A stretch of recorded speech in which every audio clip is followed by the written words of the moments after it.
While making my video about the life of Abraham Zapruder, I collected a lot of small pieces of trivia that were fascinating to me but didn't really fit into the main video, so I've decided to compile them here. A lot of these facts won't make sense if you haven't watched the main video or if you're unfamiliar with the John F. Kennedy assassination, so I recommend you watch that first. In no particular order, here is a collection of bonus trivia, starting with all the white lies I told in the video because I thought it would make for a better story.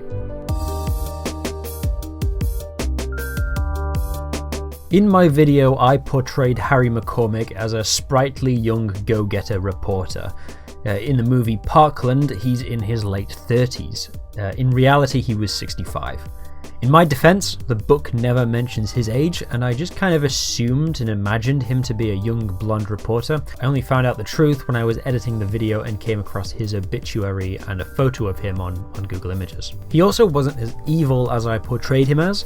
They didn't boot him out of the car for being annoying, they just told him they wouldn't sell to him. He relinquished and they dropped him off at the Dallas Morning News headquarters. The dream sequence happened pretty much as Abraham described, however I totally made up the part where the cinema huckster has his face. I needed a dramatic ending to the nightmare and I got the idea from the book, where Alexandra writes on page 87, "The worst case scenario was the hideous possibility of unscrupulous people exploiting that murder over and over again. It was that he would collude with the media to feed a voyeuristic fascination with the president's murder. The crux of the dream's horror, in my mind, is that he would become the hawker on the street himself."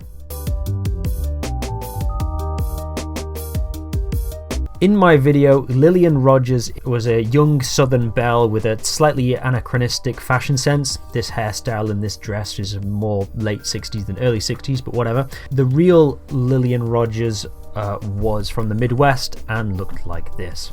Before Zapruder went out to film the president, he took a few test shots to check the camera was working, and this is the footage. Okay, lies over, here's the trivia. That's right, in the early 2010s, according to Google Street View, Abraham Zapruder's house at 3909 Marquette was demolished and replaced by a big fancy mansion. The only reason Dan Rather was in Texas that day was because he was interviewing former Vice President John Nance Garner, who was celebrating his 95th birthday that day. JFK actually telephoned Garner to wish him a happy birthday shortly before the motorcade began. It would be the last phone call JFK ever made. Legendary writers C.S. Lewis and Aldous Huxley both died on the same day as JFK, and news of their death was swallowed up by the assassination, although it got a passing mention on the BBC World Service the day before the funeral of JFK. Aldous Huxley has died in California, aged 69. Someone eventually wrote a book where the three of them have a philosophical debate in the afterlife. Also, a Beatles album came out on the same day. James Tague was just a normal average car salesman who received a tiny cut to his cheek from bullet fragments during the assassination. He was stood about here and was watching the motorcade when he felt a sting on his cheek after the second shot. Now he gets his own Wikipedia page and gets listed along with Kennedy, Tippit and Connolly as one of the 4 victims of the JFK assassination. This sounds trivial, but it's actually valuable information to conspiracy theorists. It confirms that the second shot missed the limousine completely, and if the third shot was the fatal headshot, then one bullet, the first shot, would have had to account for all the other wounds in JFK and Connolly. And if they can prove that the wounds would not have been caused by one bullet, then by definition there had to be a second shooter and thus a conspiracy. So the version that you see on YouTube is actually an abridged version of the full video. There's about a minute that I cut from the final video which goes into more detail of the events of the shooting and the contents of the film itself. However, no matter what happened, I kept getting age restricted by YouTube, and you just can't show the full unedited Zapruder film. So I eventually edited it down to remove or hide everything after the first bullet's impact, and that's the version that you saw. But for about one day I was working on reanimating the entire Zapruder film from scratch so I could show you it, but it just wasn't working and it didn't look very good, so I edited it down and cut out the up-close footage. Ah well. The uncut version is still on Patreon if you want to see it.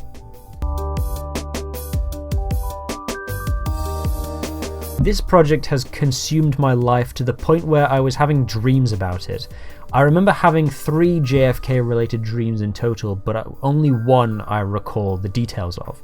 I was watching the Zapruder film, except this time JFK had got a thread of his suit caught in the plane door, and as it drove past the camera his suit unraveled like an old cartoon, so that by the time he got shot in the head he was just in his underwear. Erwin Schwartz was at the office on the Saturday during the horde of reporters trying to buy the film. Because there was a man sitting at my desk in my office telling me that to get out of there while he was using the phone, that I was ruining a $150,000 deal. And I told him to get out of my chair, get out of my office. According to Zapruder's secretary, Marilyn Sitzman, Mrs. Tippett never even said thank you for the $25,000 donation. The only thing I remember is he gave Mrs. Tippett $25,000 of that, and they didn't thank him. They didn't even send him a thank you note. No thank you note, no acknowledgement? No acknowledgement. That always bothered me. And there was never any acknowledgement from the Tippett family at all? That I know of, because I know that was a thorn in his side. Only 2 people mentioned in my video are still alive at the time of recording. Dan Rather is alive at the age of 93, and Clint Hill, the Secret Service agent who jumped on the back of the limo, is alive at 92. Here is a clip from a BBC documentary where the guy explains how he made the first illegal bootleg copies of the Zapruder film. For some reason I just found it really funny. Went to Hollywood Valley Film Labs out in the San Fernando Valley, and I walked in and I said, I'd like 100 copies of this, please. It was an 8mm film, and I wanted 100 contact prints. So the guy disappeared into an office, and I guess they were projecting it in there, and the owner of the lab said, will you come in here for a minute? And I said, uh-oh, I'm going to really be in trouble now. And he says, he has it up there on the screen, and he said, do you think Jackie's going out in the trunk because she's trying to run away, or do you think she's trying to, something else is going on, you know? 3 days before the assassination, JFK began the tradition of the president pardoning the Thanksgiving turkey. The turkey outlived him. There are a surprisingly large number of Jackie and John couples Halloween costumes. I thought they were kind of funny at first, but then I realised that there are actually surviving witnesses and family of the deceased, and I thought how fucked up it was that they were going to have some teenagers dress up as an actual real murder victim. I'm just glad Jackie isn't around to see a sexualized Halloween costume of the outfit she was wearing on the worst day of her life, where her husband's brains exploded over her. Had Zapruder not listened to his assistant Lillian and not gone home to fetch his camera, the title of most comprehensive footage of the assassination would probably go to the Orville Nix film, taken from the opposite side of the road. You can actually see, somewhat, Zapruder in the film. That's what I find so fascinating about the assassination, how every person present had their own experience and that was expansive and detailed as Zapruder's story that I covered in my video. The Sixth Floor Museum in Dallas has video testimonies of hundreds of people with even the most tenuous connections to the event, and the interviews can run for hours. No doubt a video about the Nix film or the Muchmore film or the Bronson film would be just as interesting. I've had a few comments saying that I need to make 30 more videos for the 30 other people who took films that day. Maybe not a project for me, but somebody totally should. There's a skit in the TV show Stuart Lee's Comedy Vehicle that recreates the JFK assassination with taxidermy gerbils. There is a 12-minute short film released in 2018 called Zapruder the Time Intruder, where a time traveler goes back in time and impersonates Abraham Zapruder to stop Lee Harvey Oswald. I hope it's a student film because as a real production it's kind of bad, but I can imagine they had a lot of fun making it. The blood-stained pink dress Jackie wore that day is sealed away under an agreement with the Kennedy family and cannot be shown to the public until the year 2103. All except the hat. It went missing at some point during the day, and it was never found.